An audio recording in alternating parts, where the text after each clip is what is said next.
వసూళ్లు దందా చేసిన మరిది గోపి నిన్న మొన్నటి వరకు పేట రాజకీయాల్లో కేకపెట్టిన విడుదల రజనీ గారి ఇంట్లో ఇప్పుడు ఏసీబీ అధికారులు కాక పుట్టిస్తున్నారు. కాక కాదు, కేక పుట్టిస్తున్నారు. కంకర క్వారీల్లో ధనలక్ష్మి కొలుదిరిందని భావించిన మరిది గోపి గారిని హైదరాబాద్లో హఠాత్తుగా దర్శనమిచ్చిన ఏసీబీ అధికారులు విజయవాడకు తీసుకుపోయి ఆతిథ్యం ఇస్తున్నారట.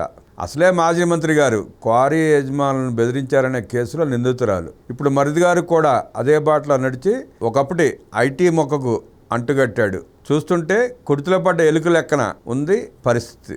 ఒకప్పుడు తమ హవా నడిచిందని అనుకున్న వీరికి ఇప్పుడు చట్టం తన రుచి చూపిస్తోంది. మన ఐటీ మొక్క గారి ప్రతాపాలు, వీర ప్రతాపం, సవాళ్ళు, ప్రతి సవాళ్ళు, ఛాలెంజ్లు, అంతే కదా. అధికారాలు ఉన్నప్పుడు, హోదా ఎలగబెట్టినప్పుడు రెచ్చిపోయి మాట్లాడటం, అడ్డగోలుగా దోచుకోవటం, అధికారం పోయాక కూడా తమ తప్పిదాలను కప్పిపుచ్చుకోవడానికి ఛాలెంజ్లు చేయటం, రెచ్చిపోవటం చూస్తూనే ఉన్నాం కదా. ఇప్పుడు ఏసీబీ రైడ్లు చేసి అరెస్ట్ చేస్తుంటే కేక పుడతాని.